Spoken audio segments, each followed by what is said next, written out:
The Bitcoin Group, the American original. For over the last 10 years, the sharpest Satoshis, the best Bitcoins, the hardest cryptocurrency talk. We'd like to welcome our panelists, Adam Meister, the Bitcoin Meister. Hi, Thomas. And I'm Thomas Hunt from the World Crypto Network. Moving on to issue one. Issue one. Fed triggers a huge Bitcoin price pump as BlackRock quietly launches $5 trillion by 2030 game changer that could boost Ethereum, XRP, and crypto. The price of Bitcoin rocketed 5% after the Federal Reserve said that they were not going to raise rates. They're going to leave interest rates on hold, which means they will likely lower rates in the future. Remember, lowering rates means that stocks and other risk assets like Bitcoin go up. The price of Bitcoin is currently $63,828. That's $1 for 1,567 Satoshis. Adam Meister, what do you think about the Fed's announcement and the price of Bitcoin, which recovered from a recent downtrend? A recent downtrend from the all-time high, baby. It's amazing when you put it in perspective like that. Pound that like button. All right, so let's address the Fed announcement specifically.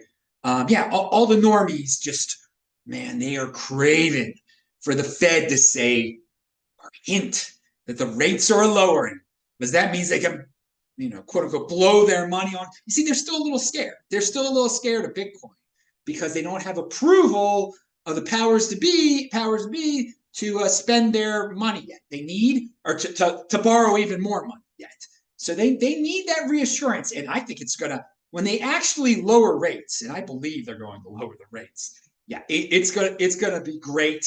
So I can see why people went for Bitcoin's price, because of the no. I mean, why? Who cares how much it is to borrow money? So it just shows you how many entities in the Western world just survive totally on borrowed money. That they're paralyzed unless they can borrow at a specifically cheap rate. But so I don't care about them lowering rates. I do think they are going to do it for a number of reasons, and it will be good for Bitcoin. So anytime they hinted it, playing these tea leaves of the Fed, it just disgusts me. But anytime they hint at it, of course, it'll trigger something good. But then they'll buy the rumor, then they'll sell the news. For the long term thinker, the rates are going to go down again.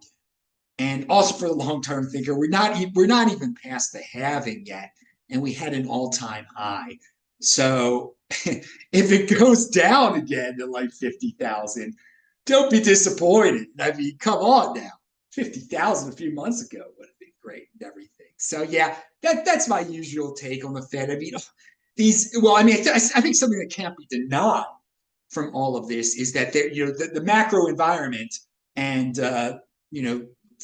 Bitcoin is still correlated with stock and tech type investments. And a lot of people don't want to admit that, but techs are going to go crazy again when they lower the rates, and Bitcoin will follow. And maybe maybe it's the techs that are following Bitcoin. Who cares? They're similar in that way. But we've had times in the past when gold and Bitcoin were totally correlated. So it will pass eventually.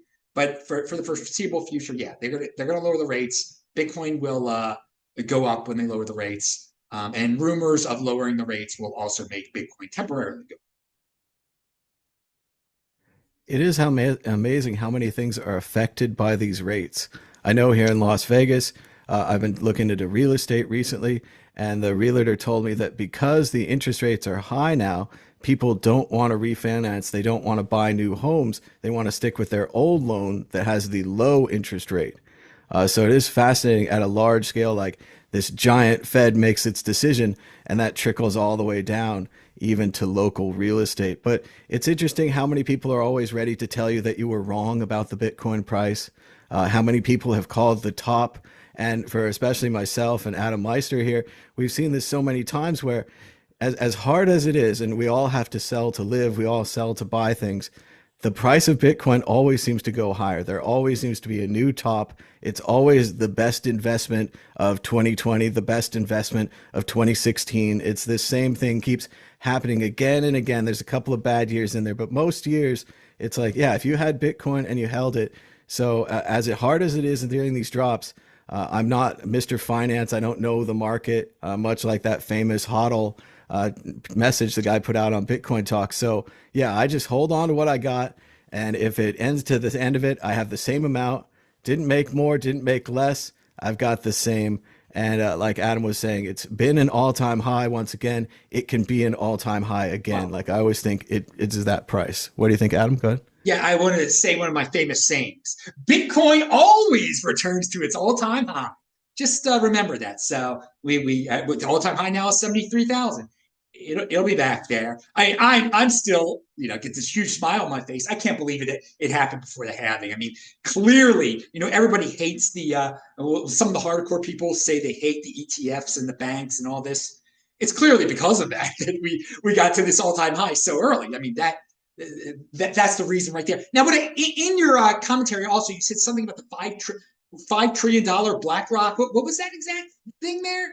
Well, so far we know that they've put $100 million aside to put into an Ethereum ETF, and that in general they just believe that the market of crypto itself is going to expand. I think that's the 5 trillion by Okay. 2030, the crypto market in general, I would guess. It's funny. Everybody loves those huge, gigantic numbers. You hear those huge, gigantic numbers. You're in the bull market. The people saying it's going to be a million. Now, $5 trillion for the whole crypto market actually is not that big. It's set by 2030. It's not that big. It should be there by 2030. That's a normal number. But people just hear 5 trillion right now. They go crazy. If you're talking for the entire crypto market, 5 trillion, it definitely should be there by 2030. Definitely. But but BlackRock's being logical, and soon we'll talk about the BlackRock ETF, but BlackRock Ethereum ETF. But that's for later in the show. Now on to We're also joined by Josh Shigala, all the way from Australia. How's it going, Josh? What do you think about the Federal Reserve? They're keeping rates the same. This caused the price of Bitcoin and other so-called risk-on assets to rise, as it's believed people will start investing again. Yeah, it's actually funny that because it's meant for the other thing. It's meant for inflation. It's meant as a hedge of inflation. So, you know, like this is how sort of irrational a market can get actually, because what it means is that, oh, we cannot have more inflation. We've got to like keep rates the same. Um, you know, for those that don't know, rates is basically the price of money. And the cheaper it is, the more inflation you get. The more expensive it is, the less you get eventually. And Bitcoin was like, they're just going to print themselves out of any problems. Wall Street is going to bail themselves out again. Hence the bailout for the banks comment by Satoshi. And yeah, it seems the other way around. If we get more inflation, so once they start dropping rates, people will be like, yes, more inflation. We can pump it into Bitcoin. and it's it's a strange world, but we I think to your point, 5 trillion. I think what's gold market cap? 15 trillion, something like that. 10, So something like that. Yeah. yeah, 10, 13. So, there's definitely some breathing room up there. But I find it extraordinary that trillion is a normal number these days. I find like trillion, there's not even, when I was in school, I was taught that there's not a trillion stars. I was taught there's something about something billion stars. Like it was in the Carl billions. Sagan said billions and billions, so he covered Yeah. himself there. Yeah, okay. He covered himself, but it's such a trillion is such an extraordinary number. Most people cannot grasp it. I think I've said it before on this show, but I think it's something like a million seconds is 11 days, a billion seconds is 32 years, and a trillion seconds is 32,000 years. So we've gone from 11 days from being a million to 32,000 years being a trillion. Like that's how many seconds. Because most people can't grasp these large numbers, and I think it's kind of demented that we as a society are talking about such big numbers. I don't know. Maybe it's a good thing. Maybe it's a bad thing. Maybe we're such a rich society. maybe we can all have caviar in the winter because we're such a rich society. We can go down to the local supermarket and pick out some fish eggs, um, as a normal person. And remember, as strange as it is, this inflation is packed into the Keynesian idea and the Keynesian model. I remember, growing up in the 80s and 90s, things cost a certain amount, and now you look at it, everything costs more. Nothing makes sense. And that's only 20, 30 years. If you go back to the 50s or the 60s, we're talking, 55-cent hamburgers, 10-cent Cokes, these kind of things. But this is built in, right? This is supposed to keep happening, which again, Josh, I think why we should remind people, obviously we've all been here a long time looking at this Bitcoin thing. Every time the banks or the rich or whoever they are take their $1 million and they buy Bitcoin, they get less Bitcoin, whether it's because of the halvening or because of the price acceleration or because of the market or the hodlers or whatever it is. But you can't just keep getting more Bitcoin. Whereas with stocks and other things in the past, they split, you get more, that kind of things. Other kind of currencies, they print more. Bitcoin being locked means that it's more likely that you could buy a hamburger for $1 million someday, but you probably won't buy a hamburger for 1 Bitcoin. It's probably not going to go that direction. Just look at the basic numbers. Can I add something real quick? And when we're talking about large numbers and everything, let me tell you about a small number, 16. If you have 16 Bitcoin, you're a millionaire now in terms of dollars. So that's amazing. That's another number. It's the trillions and trillions that get people Google-eyed and going crazy. Oh man, it's as simple as 16, dude. If you would have held on to 16 Bitcoin this long, you'd be a millionaire. Oh, I don't have it anymore, but there was a time where I think BTCJM was paying people 10 Bitcoins a month for their jobs, and it was a reasonable, middle class San Francisco type job. Even the tech support people, I think, could have gotten tens of Bitcoins. But again, people had rent, they had things to pay for, they had stuff like that. And now it's time for you guys to earn your money and to predict against the Bitcoin predictor ball, the source of all truth and knowledge in this universe. Adam Meister, will the price of Bitcoin be higher or lower this time next week? I always say higher. So higher, baby. Take me higher. Josh Shigala, all positivity on the panel, higher or lower? Let's roll higher. Yeah, no, probably higher or slightly sideways higher. Yeah, let's go. This week I won't forget. I'm shaking it right away, even though shaking it can cause bubbles. Oh. Will the price of Bitcoin be higher this time next week? It is certain. It is certain. The ball has spoken. Moving on to issue 2. Issue 2, how I became a cult member and how I got out. A new post by Ryan X. Charles talks about his descent into madness, believing that Craig Wright was Satoshi Nakamoto, following Craig Wright to Bitcoin Cash, where he unfortunately sold many of his early old Bitcoins, and then following Craig Wright again to Satoshi's Vision, the third Bitcoin that we had recently. Charles has turned it around, admitted he was fooled, written a large post, started posting videos, started kind of taking on the BSV community of which he used to be a part. Let's go to Josh Shigala first. What do you think about Ryan X. Charles turning it around and the cult of fake Satoshi? Oh, it's a really, really sad and tough story for me personally, because I've got people very close to me also falling for that stuff. And it's so unfortunate because you'd have like arguments for years I had with people, but it's one of these things that it's really, really, really difficult to get out of a cult or a way of thinking in any way. I mean, there's the name of it is cognitive dissonance. When it becomes extremely painful to admit that you are wrong, and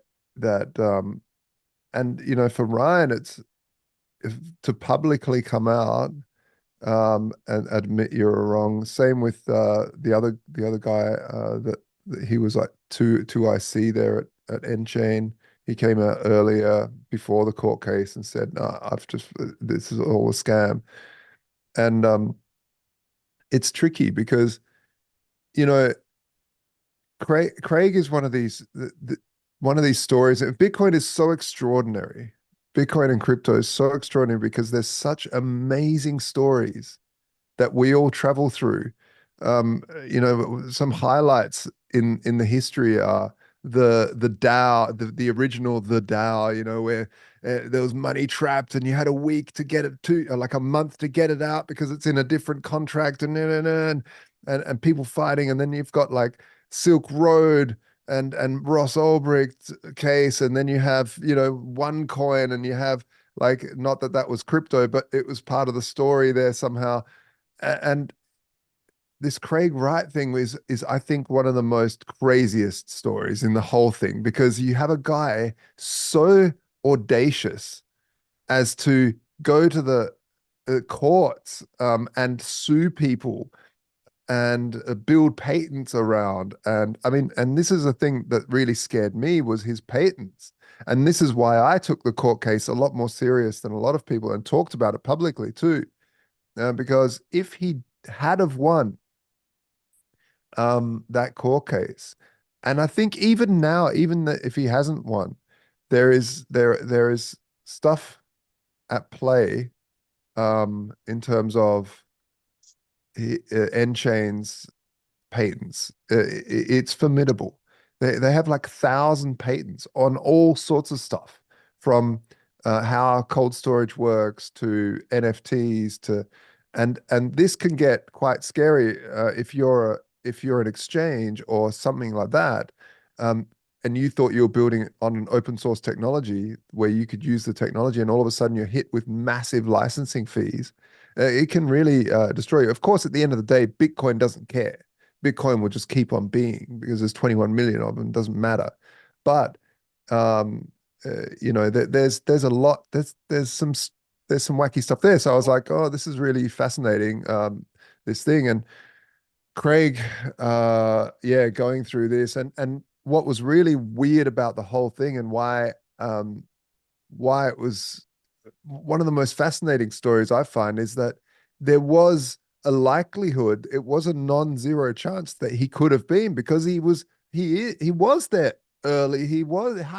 Did have conversations with some early people. He did, like, there was possibilities, and so everyone's like, but why wouldn't he just sign the thing? Like, why wouldn't he just sign it? And he kept on all these excuses. And then first it was a bonded courier. Then I stood on the hard drive. And then I, like, all these weird contortions to try to like get out of just signing the thing. And one of the major excuses was, well, I don't want anyone to know how much Bitcoin I've got.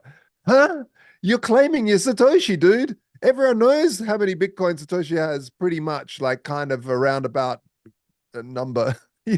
What is your problem? Just sign the. It's not proof. I want to prove that having a private key is not proof of identity. Yeah, no shit, it's not proof of identity, but it's definitely very good evidence. It's extraordinarily good evidence. In fact, it would weigh the entire case very strongly in your favor, to the point of where you could probably win if you signed the frickin' private key. He didn't. He couldn't, because he's not Satoshi. But back to the point of Ryan, I always really, and I'm sorry this is a bit of a long talk from my side, but I always really liked Ryan. I liked his work in the early days. I thought he was always an intelligent guy. He did some great work, and so it's good to see that he has the kahunas to admit when he was wrong, which is publicly, which is really, really hard, because people lost a lot of money through this whole thing. But people invested their entire career in and switched switched careers to work on this. And maybe it's a good thing. Maybe the technology allowed them to think about, like, oh, big blocks could work. Maybe I don't know. Who knows? But the fact is, the fact is, he's out now and he can get on with his life, which is really great. Welcome back, Ryan X Charles. Well done. Well, and Josh, you were also early to Bitcoin, made videos about it, wrote about it, talked to people about it. Therefore, you could be Satoshi. Yeah, I do put some double spaces in sometimes accidentally. Well, and it is interesting. They've updated that meme where it's pretty embarrassing for maybe Josh and I and other old Bitcoiners, where it's like, oh, you've been in Bitcoin since 2020. You must be so rich. And I think the Ryan X Charles story here is a good example of that, where he was super early. He had lots of Bitcoin, but he got confused by fake Satoshi, went to Satoshi's vision. Many other people go to altcoins. They go to whatever their favorite thing is. They buy that. It fails. And then I also want to highlight from Ryan's story that he met Craig in person. So there's a big thing about personal connections and meeting people. And in his mind, he was meeting Satoshi. He was like meeting a beetle. He was meeting a living god. I mean, he was meeting Woz or Jobs or Gates or one of these hugely influential computer people, especially as he spent his life working on similar projects. So I think we have to, let him off a little bit on that. Welcome him back. He's doing good work now. But I think Adam Meister has more of a dark memory of the battles that we had. I remember Ryan X Charles made a kind of a tipping software or something like that. And then for a while it was Bcash only, and then BSV only, and other things like that. So let's go to Adam Meister for more on Ryan X Charles finally leaving the cult of fake Satoshi. Well, that's the thing that led him to this path. He had a business called Yours, right? It was called Yours, and it relied on cheap transactions. And Bitcoin was getting more and more expensive, so he became a Bcasher at first. But I just wanted to put that out there. Ryan has very high IQ. There's no doubt about it. He has a very high IQ. He's a smart man, and yet he fell for this complete nonsense joke. And I give him all the credit in the world, for saying it is a cult.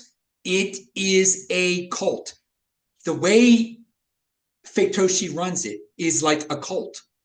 Say the more outlandish things you say, the more they believe you. I mean, just keep talking and just excuse after excuse after excuse after excuse, and just being bold and confident and loud and strong, and it's very authoritarian. And even a very high IQ person, fell for it. And there's a lot of other tricks to the trade. And I don't know how to run a darn cult, but a psychopath does, clearly. And he lured in Ryan, and people are saying welcome back, Ryan. Okay, I mean, I'm not saying welcome back for a number of reasons, and one of them again is that I give it just to say that it's a cult, to finally understand, like, welcome back to normality.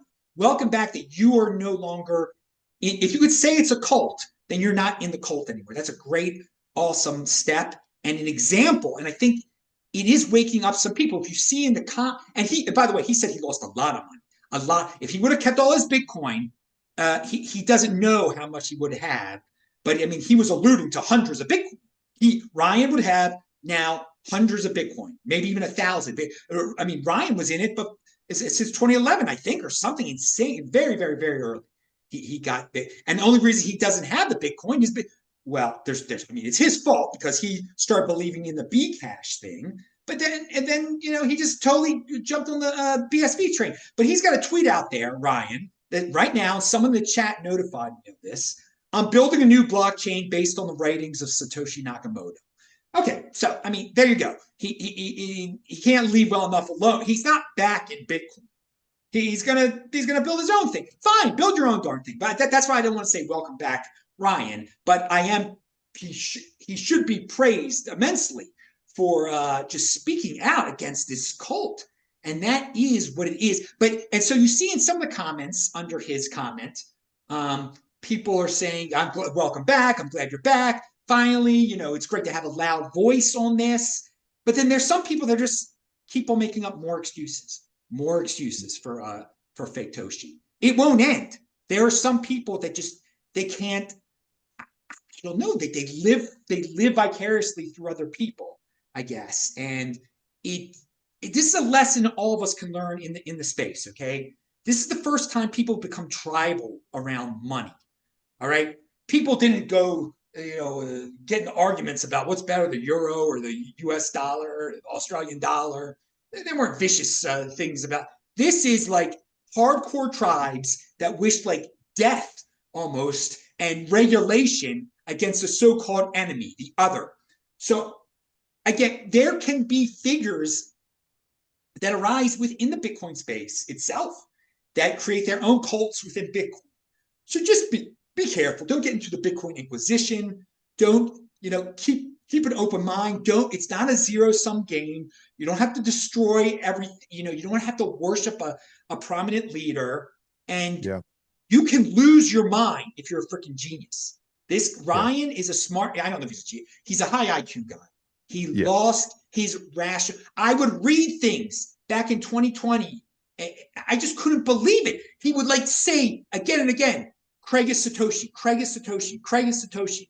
I mean, it was like, I can't say this on YouTube, but what they used to, during the third, in Germany, when they would put their hands up and say, hail, I mean, it was unbelievable. Some of them still, that's kind of like the money guy behind Craig. What's his name? Calvin. He says the same. Craig is Satoshi, Craig is Satoshi. It's a mindless chant of worship and loyalty that you do in a dangerous cult. Now, how dangerous is this? Economically, it is dangerous for the people who participate in it that get rid of all of their Bitcoin for this nonsense. Now, again, Ryan had a business where he needed cheap transactions. So he was led down this, it came natural to be a Bcash person, but he chose BSV over Bcash. He chose, and that was a very bad choice. But it made him insane. It brought him to this level. So again, this is a new level of cultism that we've never experienced on this planet when people get tribal behind money. We've not experienced, and money is very important to people. And so you can see how if you mix it with tribalism, you can go down some freaking nasty roads. And just because some smart people, and there's that other smart guy who's a dork who lights up BSB, who has like a pony as his whatever on his, I forgot what his name is. He used to be a big Bitcoiner too. Who is he? He's a little chunky guy. He's got black hair. What's that guy's name? Thomas. What's his name? Do you know who I'm talking about? He's still Kevin talking. Pham. I don't know. I'm losing people here. Who's this? The guy with the hair. No, here he is. Daniel Kravitz. Daniel Kravitz. Yeah, Daniel Kravitz. Yeah, he does the. He actually coined the. What are they like? Total Bitcoinization, or what is it called? Hyper Bitcoinization. Well, there was a time he actually coined that phrase. Yeah. There was a time when he was a Bitcoin, but he's a very smart guy. He's not socially very normal, I don't think, but that's a different thing. But I mean, he's still pumping BSV. So there's a lot of people that still got to get out of the cult. There's still a lot of people making excuses, but some of the excuses are a little bit nuanced now. They're like, well, he's a jerk. He's just a jerk.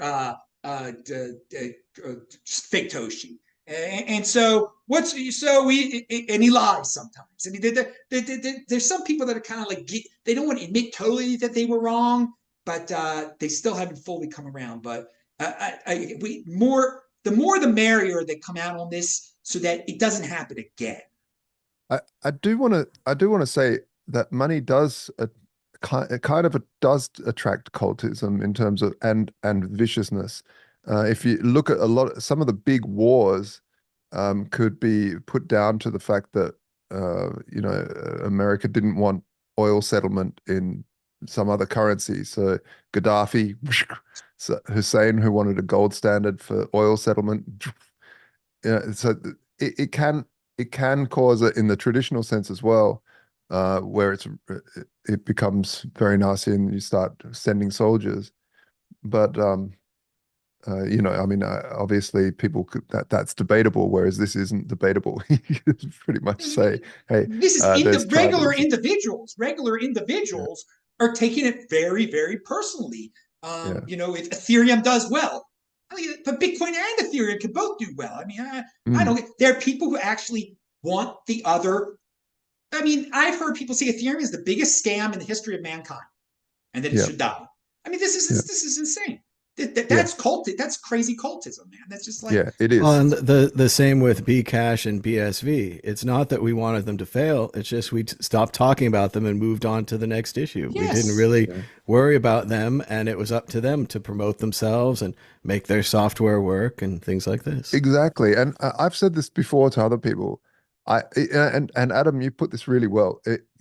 A lot of us have run businesses. I've run multiple businesses in this space, and they were very, very hurt because they were launched early when Bitcoin transactions were very cheap, and when the blocks filled up, the promise that we'd had of banking the unbanked and laughing at MoneyGram and memes about MoneyGram's fees and stuff all of a sudden became kind of embarrassing because we were paying more fees on our end.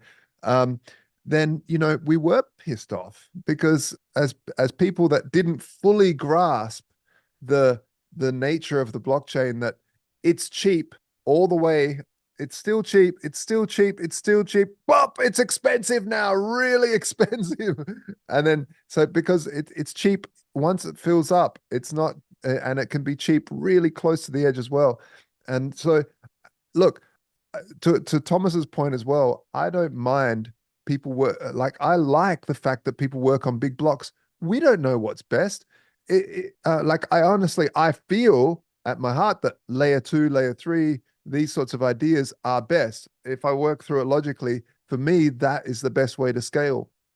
But hey, if there's a whole army of people working on that and a whole army of people working on big block technology, hey, maybe that is the way to scale. Maybe they'll crack the nut, just like Satoshi cracked the nut of rare digital assets all of a sudden. Maybe they will turn it around and find some cryptographic way of making big blocks work fantastically. I don't know. So if we want to beat central banking and fractional reserve system and the fractional reserve system, we need people working on all sorts of stuff and let the free market decide and figure out, hey, wow, look, they've made it work. But don't go around pretending you're someone you're not to try to attract money to your project. That's what I find so offensive about Craig Wright and Satoshi, Well, yeah, Craig Wright uses the ultimate enforce. He's suing everybody to intimidate them. I mean, this is so that definitely should be commented on. But I think Bitcoin people have done a very good job of ignoring BSV.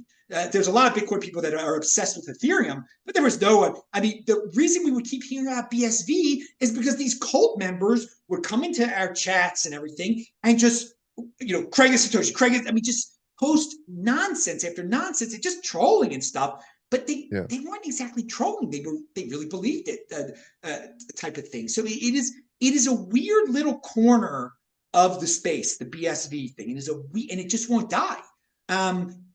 He just keeps milking it and milking. And I've said the long-term goal of Faketoshi must be to get some type of. I don't know why he doesn't try to pull it right now, because his people are so loyal to him, to just get the BSV Satoshi coins given over to him. Just he takes control of the 1.5 million BSV coins, and that's worth a lot of money. I mean, what's BSV worth? Like $50. I mean, and indeed, if that actually happened, I mean, because it could be, they could do anything they want to. It could be centralized and everything like that if they wanted to be. Change how it all works. Do a hard fork to make it so that Craig gets all those Satoshi BSVs. Some people will sell right away, but it'll be worth quite a lot of money for that to happen. So I assume that's part of the long-term goal here. But he's just psychopathic too, and he likes attention.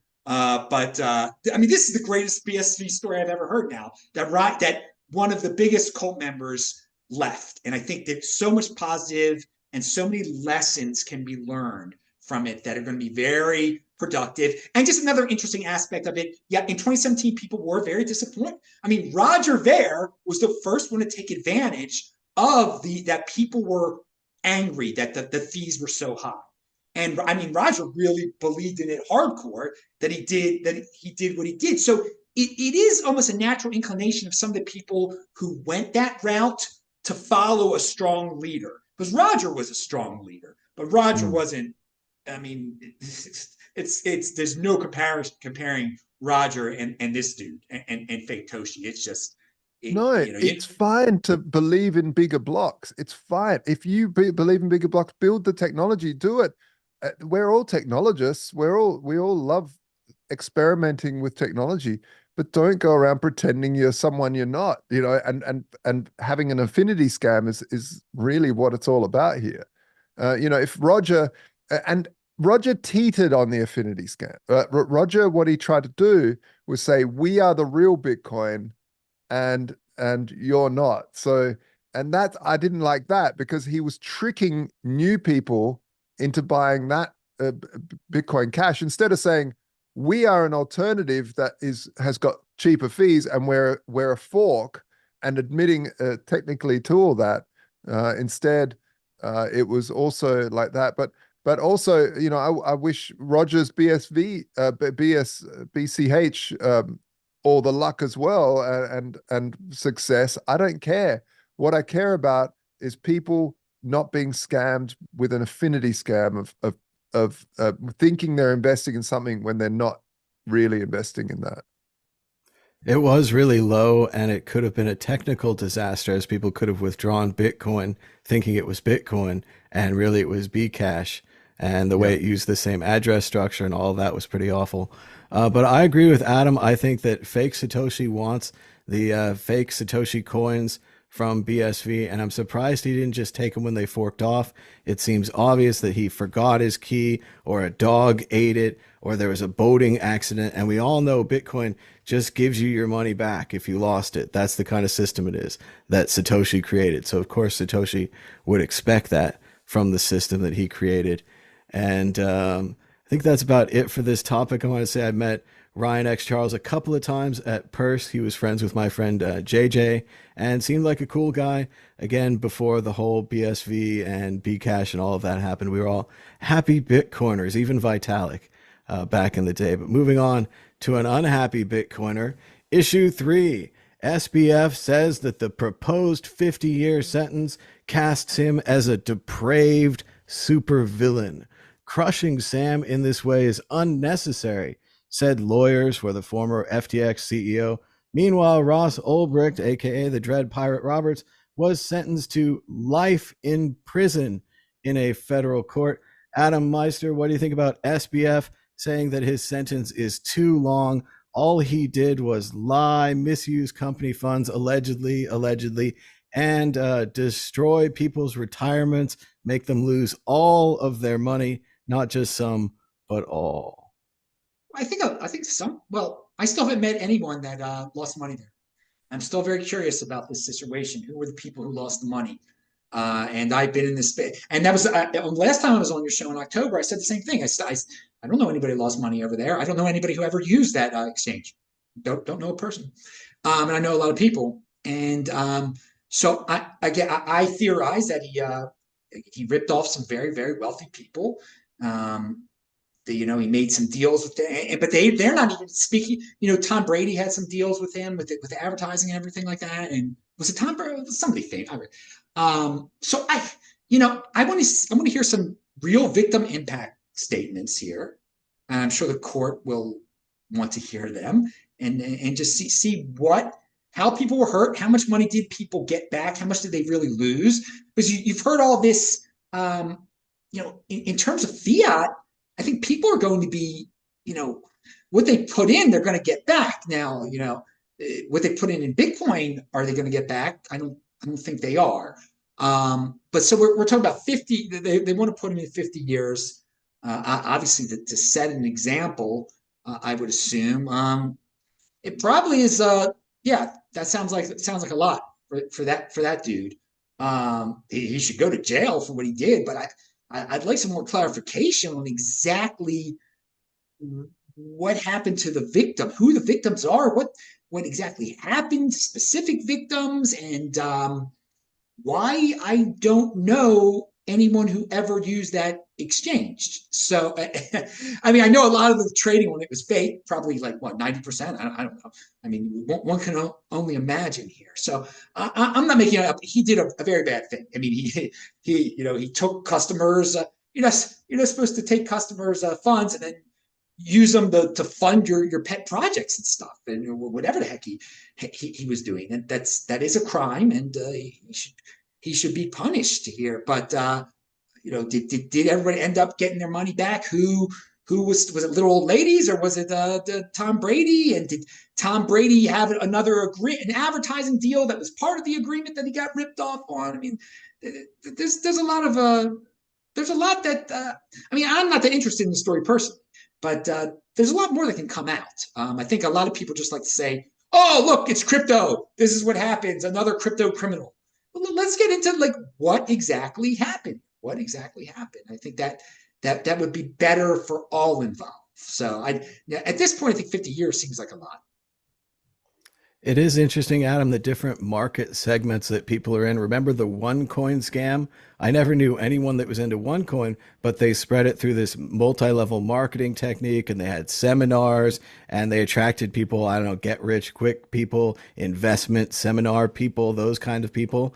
And again, I didn't know one of them, but it was a huge scam. So in the same way, I don't know these FTX people, but I can assume they're probably low information people, not Bitcoin people watching this show or reading about Bitcoin every day or that kind of thing. So they get the low information that FTX is a good place. And the marketing really made it look like a bank. They were always using the banker blue, like this background here, and they always had really strong advertisements. But I want to take a minute and remind everyone and stand up for an advertisement. Fortune favors the bold. Everyone had such a great time dunking on Matt Damon, how stupid he was. He was in this Super Bowl commercial with the spaceships and the rocket ships, and the South Park guys, who I love, but they get things wrong every once in a while, even made all of these crypto influencers like Tom Brady and Gwyneth Paltrow and Larry David, they made them drink their own pee because their investment advice was so bad. But now, 2 years later, the price of Bitcoin's back. Everything's fine. Their investment advice actually turns out to be solid if you can invest for the long term. If you need to get rich tomorrow, no amount of investment advice from Tom Brady or Matt Damon or anybody else is going to save you. But let's go to Josh Shigala. What do you think about Sam? He wants a lighter sentence. All he did was ruin a bunch of people's lives. All he did to us was take away the Blockfolio app. But still, that's pretty bad. That was the worst part for me. Yeah, Adam, after your last appearance, I did actually think a lot about that statement, and then I talked to a bunch of people, and I did actually meet some people especially over in Asia, that lost, because what happened was the Singapore government has this retirement fund from everybody, and even that fund invested in FTX because these large VC funds invested. So everyone in Singapore kind of lost a little bit. The scale, but yeah, you're right. It wasn't really small time retail investors, that many of them. Probably there are mixed in there as well. I don't know any, but yeah, the thing is with the sentence of Sam, what I noticed, and I do agree with the article on this, is that there is this sort of lynch mobbing mentality around Sam as this supervillain. And I agree. He's it is absolutely atrocious what he did. I'm not excusing any of it. But there were other people involved. Why aren't they in prison? Why isn't his girlfriend? Why did she get off? Because she, and why didn't the other guy get off? Like, it was just all this focus on Sam.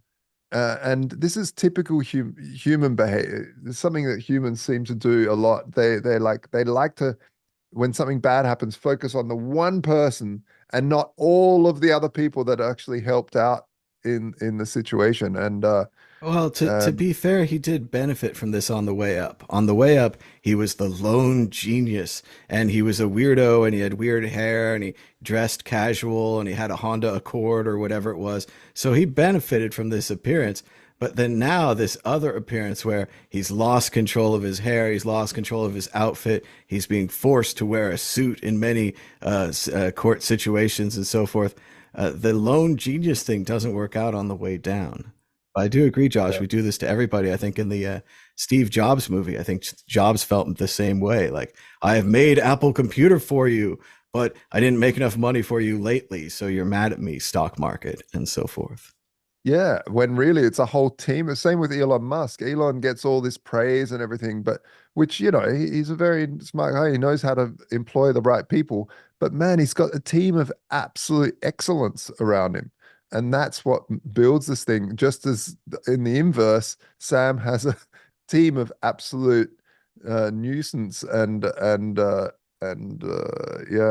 Well, part of lies that and again, part of that's part of the plan where you have to be the wild, uncontrolled kids taking that kidney medicine or whatever it was, so they could stay up late and trade more, and whatever they were doing with the swaps and the leverage and all those things. And they were smarter than everyone else. So part of that was the lack of grown-ups, the lack of control. And then when the minute they crack it open, the guy who did the Enron case is in charge of it.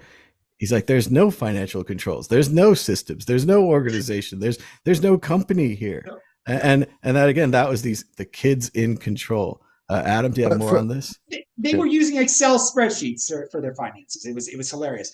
The other people got off because they snitched on him. I mean, they made deals with the government. His girlfriend got off, but she snitched on him. I mean, that's known. And so, I mean, it says she's not worried about any repercussions. So he can't be that bad. As in Baltimore, when you snitch on someone, you know what happened. So, anyway, but he did a bad thing, but she did a bad thing too. She was deep in it also. But the way the government works is that they want that one scapegoat, the one easy, and he's an easy guy to hate. I mean, well, in this day and age, at least, he's an easy guy. That's what I hate scapegoating. I just hate it when everybody says it's never as simple as that one person is the problem, is the sole reason for all my problems, and that's Sam is the scapegoat of the month here right now. I mean, people are blaming him for everything, and they're piling on. So, I mean, it won't surprise me if the judge just does give it and gives him 50 years. But again, I'm not in the courtroom, so I don't know everything. And also, if he's ripping off people in other countries, I mean, does the United States have jurisdiction over the entire world? Is another question. I mean, the court case should be about what he did to American citizens and everything. And the financial crimes he committed but the way the United States finance works is that the United States thinks it does control the finances of the entire world and is up in everybody's financial business. It's one of the reasons the dollar stays so strong. I mean, you got to hand it to them at least. It helps us in some ways, but it's kind of it's quite dictatorial in another way. But that's going off on a little tangent. Well, and I agree with Josh that other people helped in this. Tiffany, or not Tiffany, but sorry, the girlfriend, the other guy, Mr. Fong, other kinds of people. But the real people who helped, and the real people who aren't going to get punished legally, and I'm not even really suggesting that, but we should be punishing them with our minds, are these people who didn't do the due diligence. Oh. There are some companies with smarter, richer people than us, more experience, all those things. And at some point, one of them didn't do the due diligence, and they just said, this looks fine. And then a bunch of the other ones, and I'm not naming names, I don't even know the names, they all said, this is fine too. And they waded in with their millions and billions, like you say, the Singapore People's Money, the Teachers Fund, all these other kind of funds. They don't know what they're doing, but they follow these people. And these people said it was okay without doing their due diligence. And that's what I think we should expose. We should say, oh, here's the whole Sequoia didn't do their due diligence. So-and-so followed them, allegedly, and so forth, whatever. But if we could just get it back to where did we lose the spaceship? And I think we lost this spaceship when they didn't go to Sam and say, hey, do you have a company structure? Do you have an HR person? How do you approve deals? Disappearing emojis in shadowy chat rooms? Like any kind of cursory analysis of this, you'd think would have led to an understanding of what kind of business it was. So when we say he stole millions of dollars, that's what I want to know. Did he steal it most from these big, gigantic organizations that refused to do their due diligence and threw him a lot of money because it was making them a lot of money? Well, I mean, they're part of the problem. You put it real well here. I mean, he was running a scam indeed, but it could have been identified so early, and so many big names just piled into it without like looking for his accounting. I mean, let's see the numbers, dude. I don't think anyone did that, which is like really kind of scary on a certain level. I mean, Well, And remember, some of these companies are magical. They don't make money. They don't plan to make money. They don't have a strategy to make money. And yet, they're packing in the amazing t-shirts and the really cool merch, and they just seem to have an endless supply of money. Let's go back to Josh. You have more on this? Go ahead. Yeah, well, similar to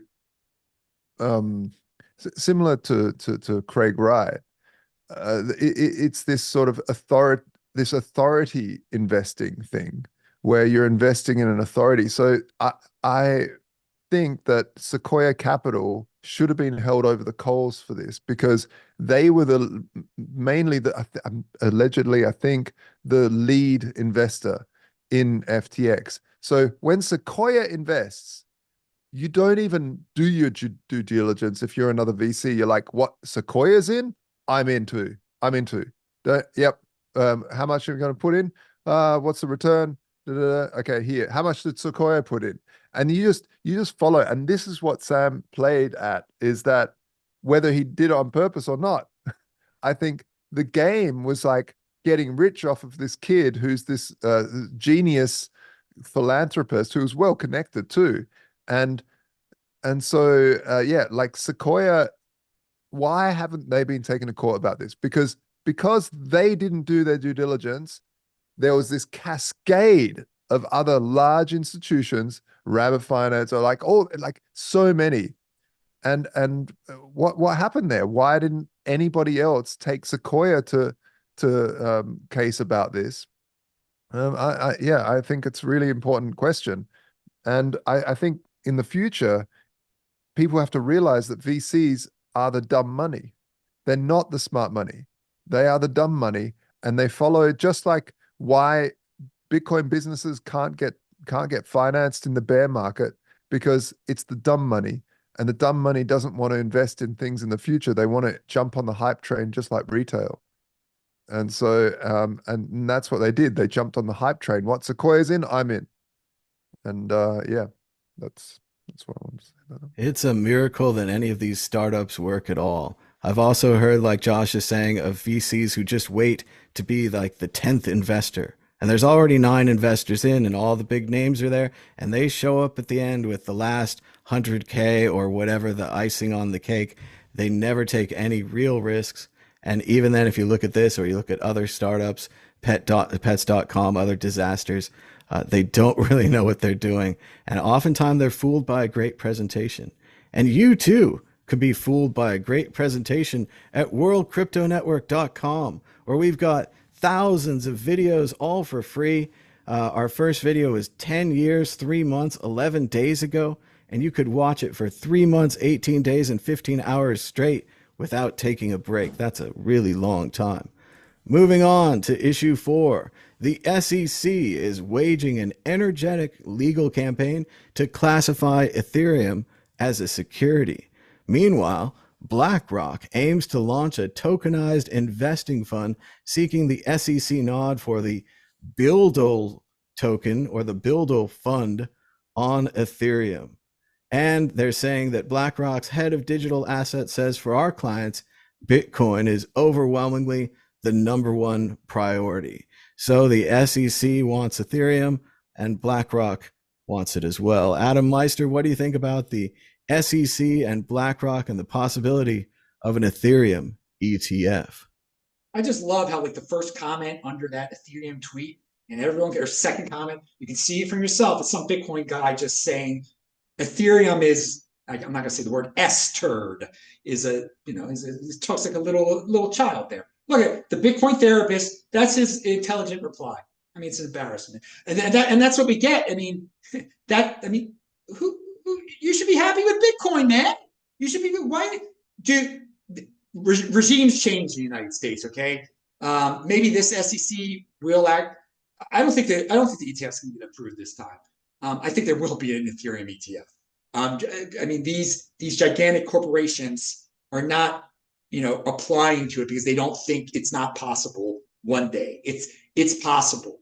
And yeah, I don't exactly believe that there is a big move within the government to classify Ethereum as something different than Bitcoin as a security. Because I mean, then it would really leave Bitcoin as the only possible cryptocurrency that could be an ETF of. And I don't think they're going to do that. And I just people should if people get joy from Ethereum not having an ETF.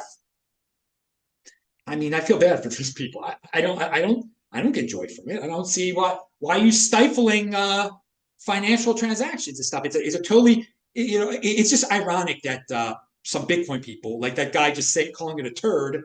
So intelligent are saying want the government to regulate. Or yes, it's a security. Yes, yes, government, please say it's a security. I mean, what is?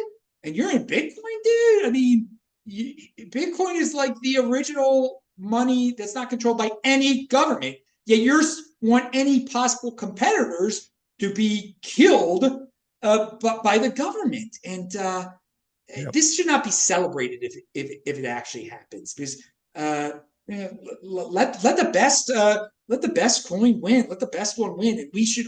I'm a confident decentralist. I'm totally confident in Bitcoin and it doesn't have to be the center of the world that dictates what the other current cryptocurrencies do or that you must get into Bitcoin. I mean, it's so authoritarian, it's so centralized that these Bitcoins have these centralized government friendly attitudes towards certain things, and it's just have some principles, dudes, have some principles. So maybe the Ethereum ETF will be slowed down. Maybe the current SEC regime doesn't like that. There'll be future ones. And since Ethereum is centralized and has a charismatic leader, they'll be able to bribe the correct people eventually to allow the SEC will grant them an ETF. They will be the second coin to get an ETF. It will happen eventually. Well, and remember, a lot of people, it's not that they don't like the monarchy. They just want to be king. Yeah. And we have to watch out for that. But I see it as well as Adam with we need to treat these banks like the newcomers, like the infants and the children that they are, and welcome them to Bitcoin and as a larger world, crypto. And we all know what happens when you get into Bitcoin. You say, wow, that one Bitcoin's mighty expensive. I don't know how I'm ever going to get that many Satoshis, but I can get 2 wobble coins and I could get 4 wibbly coins and 13 Jostle coins. And everyone goes through an altcoin phase. And I think it's unfair of us to assume that the banks who are into money, kind of obsessed with it, really, they don't really think about anything else or society or anything else. And you say somebody made money on an altcoin, his buddy got a Ferrari. And obviously, I think the banks are going to be into it. They're going to want to do ETFs and investment vehicles and leverage. And it doesn't matter if it has as much of a monetary backing as Dogecoin. They'll write papers and they'll invent experts and they'll go on CNBC and they'll tell you how great it is. And then I don't know about the end of the Dogecoin or the meme coin ETF. But Josh Shigala, what do you think? Ethereum ETF, SEC versus BlackRock. Again, what a thing for cryptocurrency, even if you don't like Ethereum, to have friends like BlackRock in your corner. Massive, gigantic companies and incredible analysts who, again, all missed it. All missed it. If you want to hire someone smart, hire someone on this show. If you want to hire an analyst that missed it, go to BlackRock, go to these big firms. They all missed it again and again and again. And I'm not saying I had perfect confidence. I mean, I think Meister's the confidence leader here. But in general, our investment thesis, Bitcoin is good, has been solid from day one and made, people money and lost money and, not perfect. Not Ryan X Charles though. Josh Shigala, what do you think about the Ethereum ETF? Go ahead. I talk too much. No, it's true. I think it's fascinating that we'll have these battles between the SEC and Bitcoiners and Bitcoiners. And Adam, you're spot on. This whole calling for the person, the crushing by the state's boot of these of something like Ethereum, and Jack E in the chat mentioned it as well, that there are no smart contracts on Bitcoin as as broad as something on Ethereum. Like I couldn't build the standard on Bitcoin.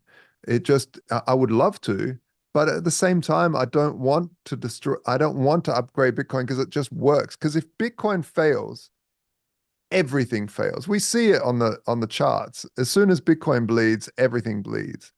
And so I wouldn't, I like the fact that the crypto space is decentralized in the fact that there's a lot of competition. The cat's out of the bag. You cannot just, if we just had single Bitcoin and everything else was illegal, that would be terrible. In my view, it would be absolutely terrible from an old cypherpunk sort of viewpoint. You want competition. Competition keeps the bastards honest. And so having competition is important. In terms of the ETF, I think it would be very scary for Ethereum actually to have an ETF because they are proof of stake, and it would mean that BlackRock would have a vast majority stake. If you think of people holding it as mining pools, BlackRock's mining pool would be absolutely extraordinary, and they would have a vast amount of sway in the direction of the coin. And so, I don't know whether that's a good thing or not. I don't think it is. I think, you fundamentally, you want as many people as possible having your token, because that is as decentralized as it can get. When you have a proof of stake system, is you want as many people as possible holding the coin.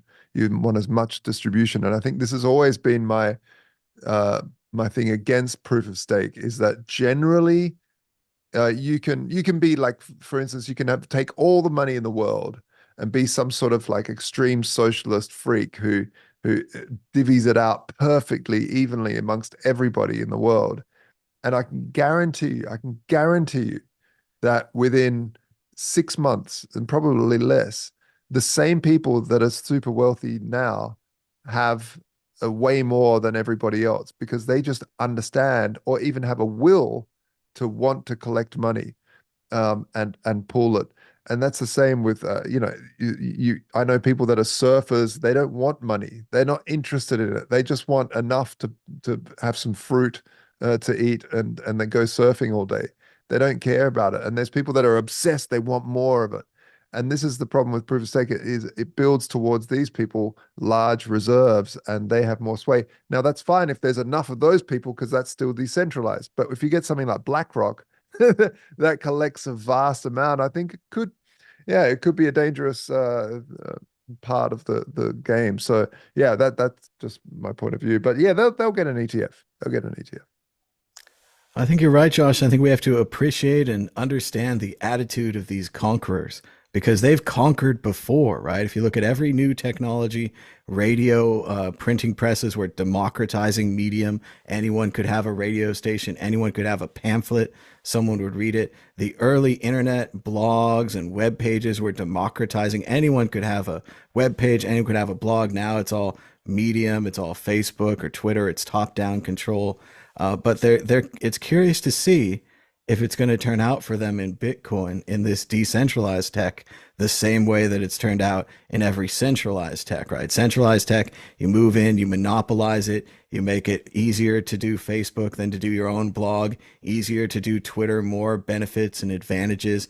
But with Bitcoin, can they build a coin that has better advantages, that has more control? Or, as I predict, Bitcoin will be more like torrents, a technology that's kind of pushed underground and acknowledged as being a great technology, but not something you'd want to use. You wouldn't want to use those dirty torrents to download your Windows updates or your Linux updates. And then in the background, it's all running torrents. It's all running things like that because they've burned their bridges. There's no way back, and the horse is inside the walls.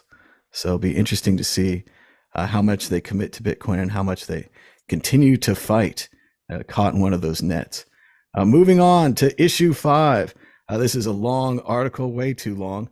Honduras ratchets up battle with crypto libertarian investors and rejects the World Bank court. This is a very interesting article, very interesting situation. As the article from The Intercept says, the fight presents an almost impossible to believe scenario. A group of libertarian investors teamed up with a former Honduran government, which was tied at the hip to narco traffickers and came to power after a US-backed military coup, in order to implement the world's most radical libertarian policy, which turned over significance of the portions of the countries to these investors through so-called special economic zones. The Honduran public, in a backlash, ousted the narco-backed regime, and the new government repealed the libertarian legislation. The crypto investors, and again, these are the anti-government libertarian crypto investors, are now using the World Bank to force Honduras to honor the government policies they had under the narco government, the special engagement zone. So that was a lot to explain, but just a very interesting position for so-called crypto libertarian investors who are now friends with the World Bank. Adam Meister, what do you think about the mess in Honduras? And did you ever think that governments and so forth would be fighting with crypto libertarian investors? Again, we don't know who these investors are. We don't know them personally and so forth, but it is a fascinating idea that they're obviously being identified by their political beliefs. Adam, what do you think? Did I ever think that governments, Central American governments, would be fighting with crypto libertarian, so-called crypto libertarian investors? Not only did I think that, I've been predicting it for a while in El Salvador, because one day that dictator won't be the dictator there anymore. And the policy toward Bitcoin will be totally different. Maybe the next dictator will be, for the people, we must take all of the property of the people that invested in our country, that ruined us with Bitcoin. We must take all their property right now. Why not? That will happen.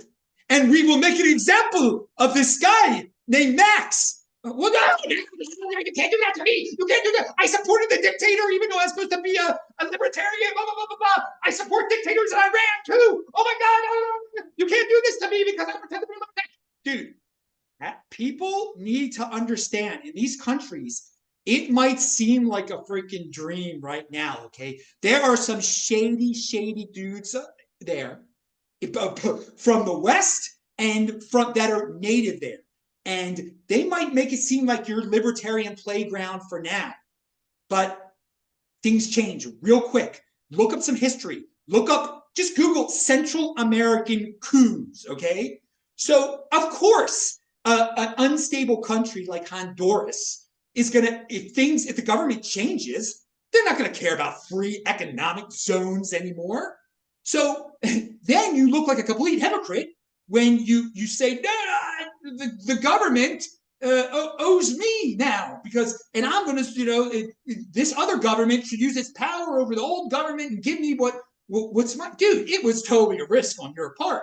You got into it because you thought there were going to be no governments involved at all in your little zone. And you didn't understand, like, if any of these, I don't know if there's a country on earth that would really, really, really permit a truly free libertarian economic zone. You might as well just stick with the current freest countries in the world to run your businesses instead of going with the flavor of the month, because it's just like I've seen many altcoin flavor of the months come and go, and now I'm seeing many supposedly libertarian friendly Central American countries flavor of the months come and go. And don't worry, El Salvador will. What happened to my volcano bonds? What happened to my volcano power? The government told me that the same thing there eventually. People put these people on pedestals, and I just think it's sickening how the whole El Salvador thing has become a cult in Bitcoin. And this should be a lesson. Bitcoin doesn't need a country, okay? It doesn't need a big loudmouth, brash talker who used to work for Iranian state TV named Max Kaiser. And he did. You could go. He doesn't talk about his Max coin or anything like this. But whatever. At least in this Honduras situation, there weren't. There's no prominent. Barker screaming how great it was going to be there. It didn't really hit our radars the same way this whole El Salvador thing is. But it's a lesson to learn. They're very unstable countries. Don't I mean if you have principles in governmentless money that doesn't have a government, then don't rely on governments. Okay. It's interesting. It's a lot like when they created Coinbase and all of these other structures where everyone said, oh, we don't need a bank. We don't need a Bitcoin bank. We don't need a Bitcoin country. These are anachronisms. They don't fit together properly. And then with the El Salvador thing, everyone just lost their minds over essentially this dictator who overthrew the Supreme Court with violence, threatens of violence. And we've all predicted will likely take the money when he leaves. But like Adam was saying, I was reminded, of course, how kids don't watch movies these days.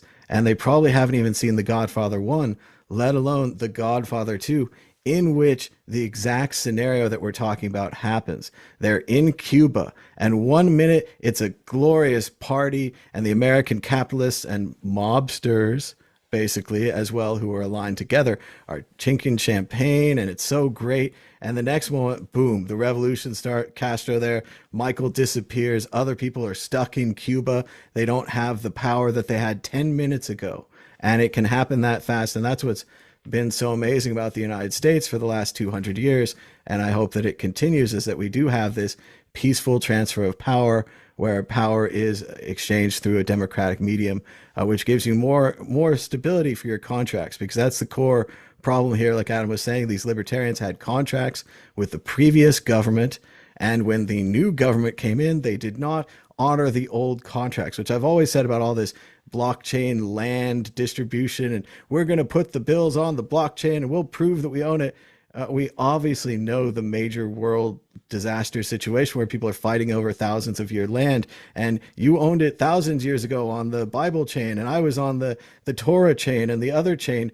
And again, these chains don't matter when the new dictator says such and such and such, or the new person building a settlement, or whatever it is. So yes, and we do get negative comments for being negative about El Salvador.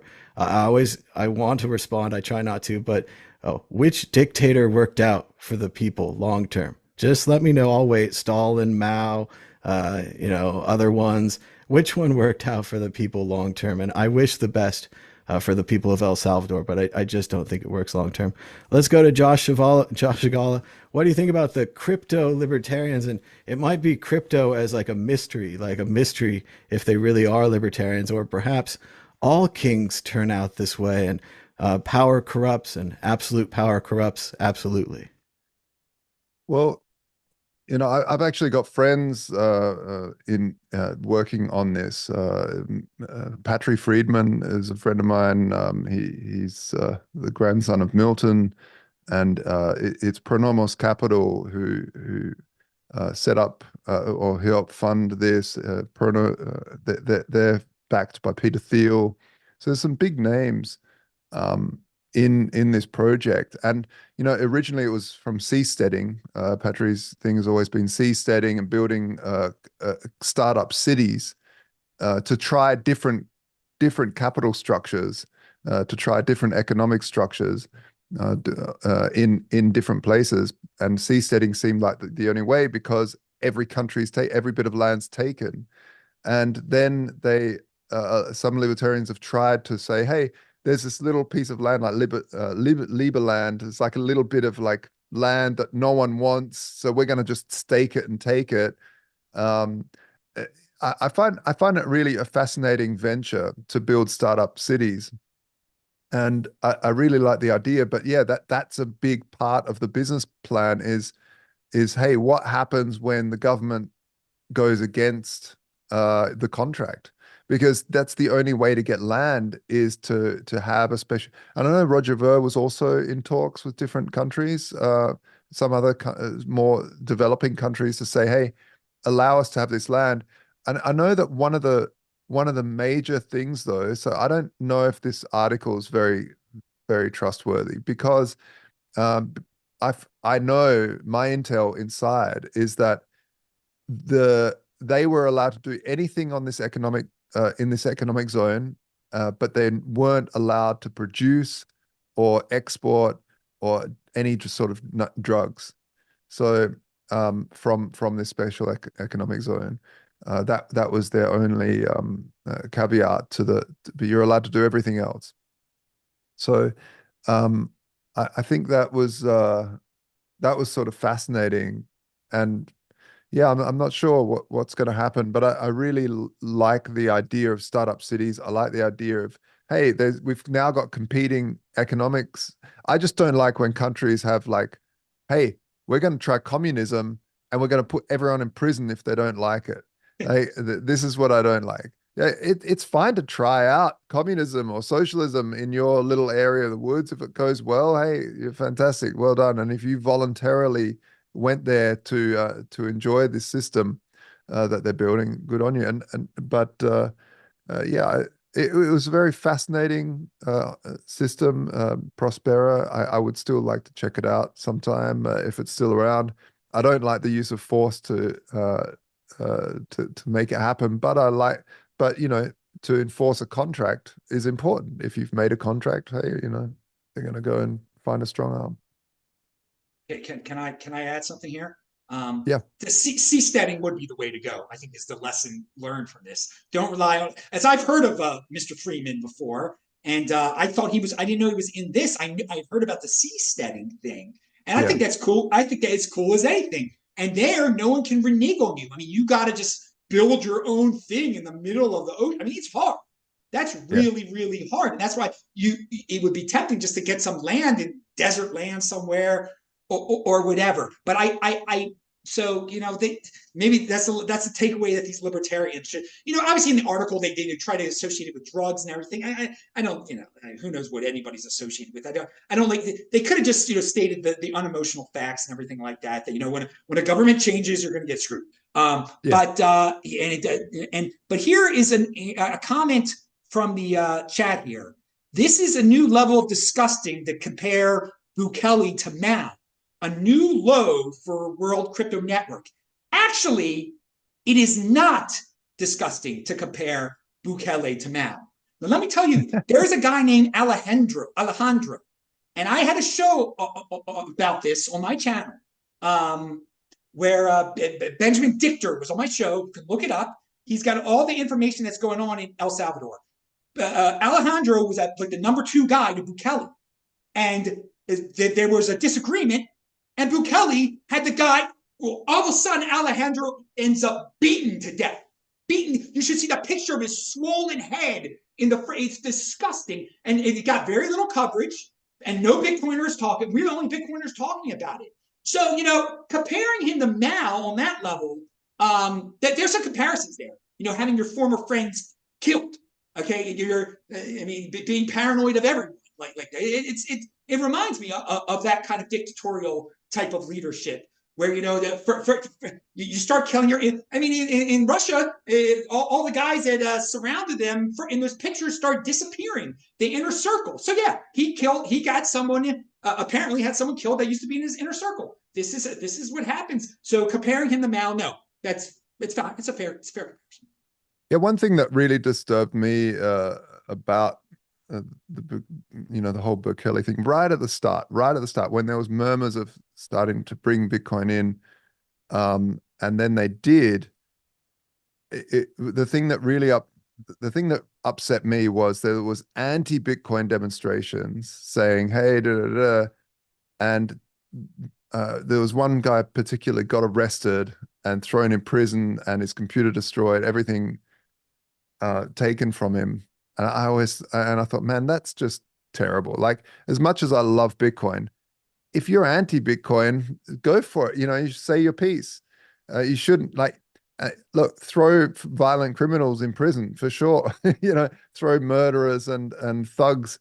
But like someone demonstrating against your policy of Bitcoin should be able to demonstrate, because that's how you get some sort of dialogue going. But and I thought, wow, that's pretty messed up to have someone thrown in prison because he doesn't agree with your Bitcoin policy. So yeah. Well, and we talked about last week with our friend Rigel here, who obviously has tattoos.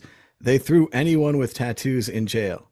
Anyone drinking in a bar who had a tattoo went to jail. So if you like this kind of indiscriminate, not trial-based, not justice-based rounding up of people, That's what this kind of dictator style leadership leads to. And like Meister's saying, he may have I killed don't his know about that. second in command. And so, well, it did, Josh. They rounded up I mean, everybody. it was gang Reduced tattoos. it reduced crime on the street, but it also reduced population on the street. They were a bit arbitrary with it, as if there wasn't any rules, because they're making up the rules as they go along. And my problem with the Honduras situation is, again, it goes back to kind of this 80s and 90s, what the US companies used to do with sweatshops. They're just looking for weak links in the chain. They're looking for a country where they can go in, build a sweatshop, use the people. If the people unionize, if the people want more control of the sweatshop, less chemicals, something like that, they move to the next country. So the problem there's with these literally special, no people there. There these was special literally no economics, people in these but islands. it's the same thing where I'm sure they were getting a tax deal. I'm sure they were getting a good write-off. They weren't paying taxes. There's some kind of loophole that they're using to gain advantage over these people. And when the government changed, they changed the loophole. And that's what they're really mad about. And that's why it's great to see all this kind of libertarian free thinking and all this kind of breakdown when the rules change on you and when you can't stabilize what was likely a bad deal. Like they're probably giving this country a bad deal, just as there's this corporate city trying to be built near San Francisco, and they've secretly bought all the land from a bunch of farmers, and now they're going to have their own city, and they're not going to pay the city tax, but they're going to be right next to the other cities, so they're going to benefit from their existence, but they're not going to pay the city's tax. It's always this kind of, we found a loophole that allows our business to excel above other businesses, and now I just think they're doing it with crypto and with special opportunity zones. But we'll see how this turns out. We're running out of time, though. We're over time. Adam Meister, do you have a prediction or a story of the week? Go ahead. It's all you. Well, I want to wish everybody a happy Purim on Sunday. For those of us who celebrate Purim, and I just want to leave everybody with a very interesting, thought-provoking exercise here, mind exercise. A lot of people like to hate on Brian Armstrong. And I just saw another interview with him, and I'm just always very, very impressed. And a lot of people hate Coinbase. I think just a lot of it is just envy of the guy. And I want people to compare the good he's done for the space to the good that Andreas has done for the space. And I think it's two different types of good. Laying the foundation, Andreas did a great job. But, that second level of just getting the normies involved, getting, fighting the government, taking a stand, and, playing the game. I mean, he going public. I admire what he's done a lot.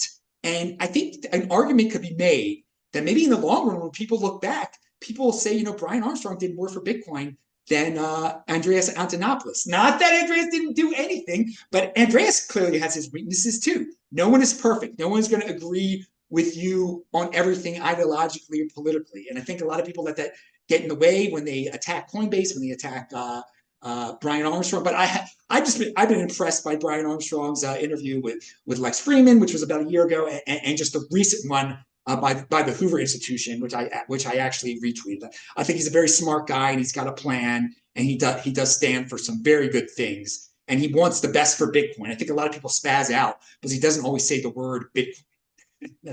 That's kind of like a nitpicky thing in the whole big picture future of money type of argument. So that's my thought of the week right there. Very true. And if you guys want to learn more about Brian Armstrong, check out the Netflix documentary Coin. A very good documentary about him setting up the startup and just what an incredibly hard worker he was, how he focused on Coinbase and pretty much nothing else.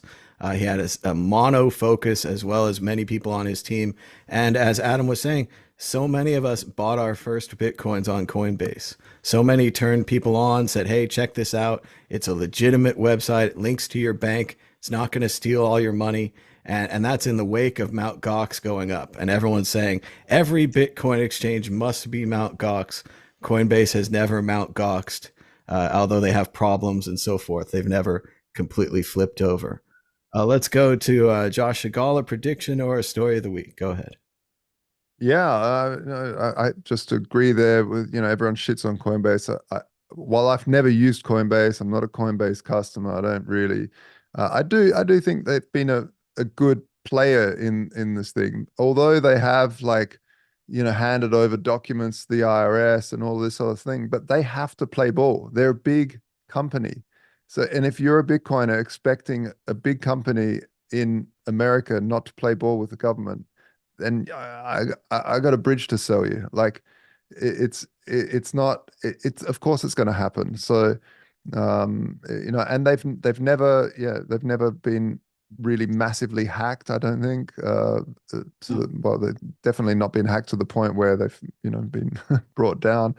And every I can major see them exchange. playing. They're going to play this part back in the future, and they're going to be like, Coinbase at this point was holding all of the assets for 9 of the 10 ETFs or something like that. And they'll be like, Yeah. obviously this seemed like a security problem at the time, but until the technology officer, blah, blah, blah, went rogue inside of Coinbase, no one knew Yeah. that such a major heist could happen. But Oh, yeah, then they'll it's play so this part, dangerous. and then they'll say that guy knew. It's so dangerous. It's so dangerous. The whole honeypot has gotten so big over there. I would be sweating bullets if I was Brian If Armstrong. only we That's had immediate access to other planets, Brian could steal all the funds and go to another planet. I think he could buy his own planet with all those funds. yeah. Hey, you can already buy land on the moon, just saying.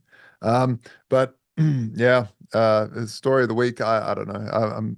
I'm getting better at windsurfing. I got up kite surfing. I got up on the board, so I'm pretty happy about that.